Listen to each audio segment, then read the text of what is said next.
Morning, everybody. Let's get started right away. Another 12 minutes of habit building routine.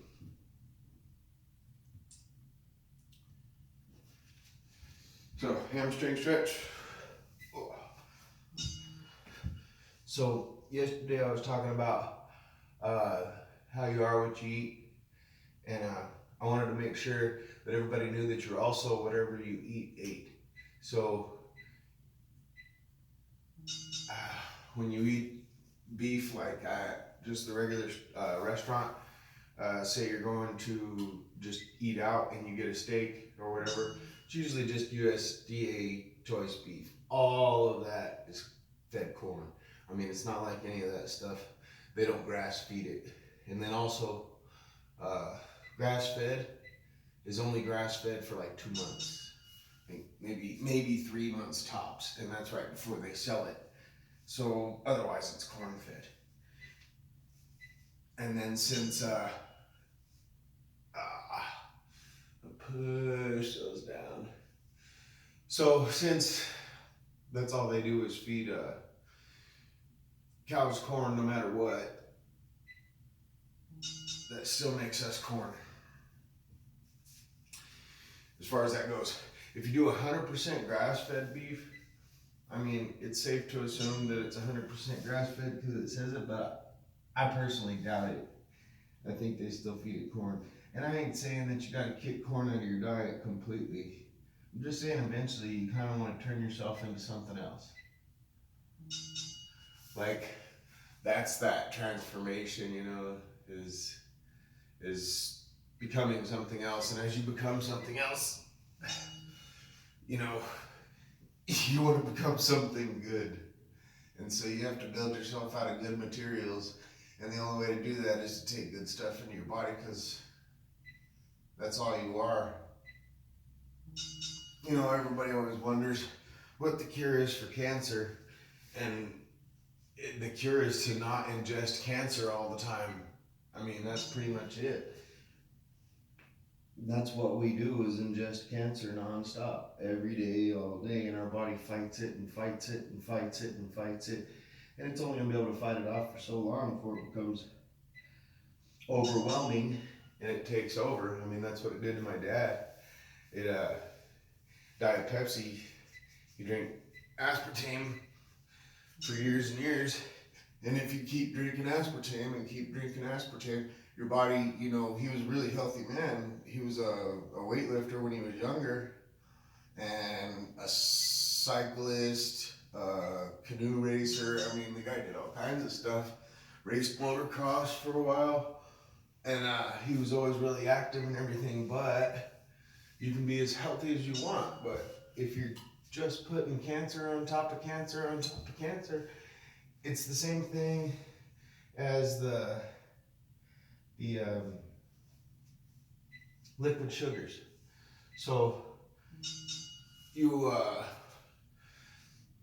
ingesting the liquid sugars, and you're ingesting the liquid sugars, and you're ingesting the liquid sugars, and you're only using so much energy. So if you're using, let's say 60% of the sugars that you take in, that means every day you're building 40% of that as fat. So if you don't stop doing that, I mean, and it's easy to take on, like, the only reason I do liquid sugars is because it's hard to cut all this stuff out.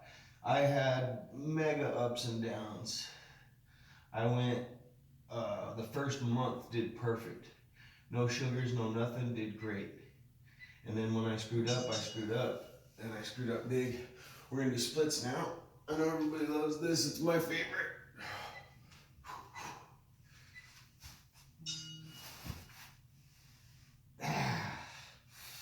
So, people should stop ingesting cancer. People should stop shopping in the center of the grocery store. It's not that hard to make your own food. Over this next, not this month, but the next 2 months,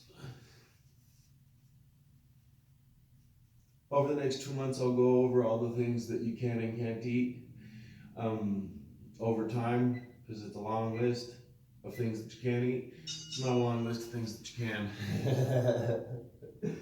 But that's good. You know, as humans, we eat way too much food. And there's no reason for that mass amount of food consumption. Like, there's absolutely no reason for us to continually eat and eat and eat and eat and eat and eat and eat. You know, every single event, every single thing that you do revolves around food. You've got to try and get that out of your head. Oops, I did this one backwards, so we still got to do our cobra stretch. Not that the timing changes.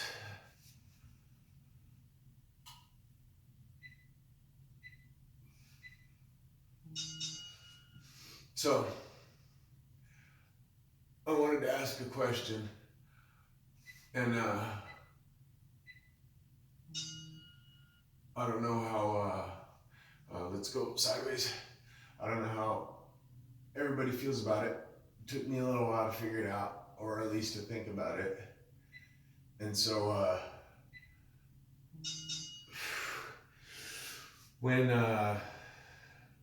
how much time would you give up to have a little more time at the end? And then also, how much time would you give up to enjoy your time at the end? You know, my dad, like, all his whole life, he said, oh, if I ever have to be on dialysis, you can just kill me. But yet at the end of his life, he spent about, I don't know, maybe 5 or 6 years on dialysis. So I look at that like, all right, this man refused, like, told himself and everybody else his whole life that he would never, ever do this thing. And then he ended up doing it. And 5 or 6 years on dialysis just to get cancer and wither away in pain. And so that sounds bleak, super bleak.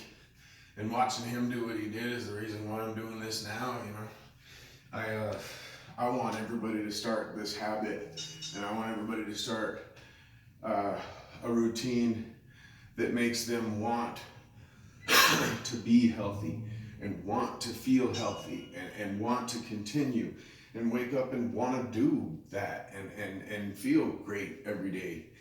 And because later on, if you don't do it now, like if any of you are, you know, super young, you might not. Let's do our head rolls. But for all the older people out there, you know what pizza tastes like. You know what cake tastes like. You know what pudding tastes like. You know, you've had it, like, you've enjoyed it. And if you know that it's bad, and I know most people say, well, it might not be, but it is. All right, we're ready to get started? So,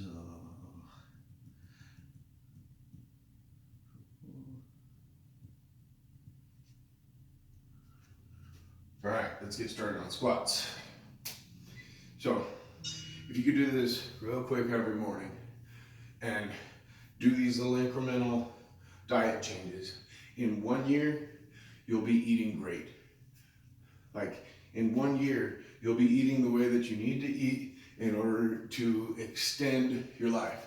So in order to have that longevity, if you just continue doing this, and I realize that this is the greatest thing, but I'm not doing it for anything other than you to make a change. So I do it every morning. It's 4:30 right now. I got started a little later than normal. But the reason why is because I don't want for everybody to have to slowly die like that. Crunches. And you don't think about it right now because food tastes freaking good. Everybody wants to eat food. I want to eat it. I haven't had McDonald's in 8 years. I think it's been 8 years. It's been a long time. and I still drive by it and smell it and want it. I still want a French fry. And I don't eat potatoes. And over this time, if you guys stay with me, you'll find out a whole lot of things that I don't eat. Okay, we're on push-ups. And I cut all these things out of my diet, and I started feeling healthier and healthier and healthier. And I don't get sick as much, and I don't feel bad as much. You know, my stomach don't hurt all the time. I went through holy hell for a long time because of that. And, you know, since I was an alcoholic for so many years, my stomach always hurt. Like always. And so, starting this routine and making sure that every day I work towards improvement changed everything. It changed absolutely everything. First, you know, quitting alcohol. So if you drink, don't drink. You know, don't drink. That is your liquid sugar. All those carbohydrates that you take in, they just convert to sugar. So you may as well be eating spoonfuls of sugar and stacking fat onto yourself. So, but okay, we're almost done. Just remember, no liquid sugars for the month, and try not to be corn. Try to be something new. All right, thanks for watching.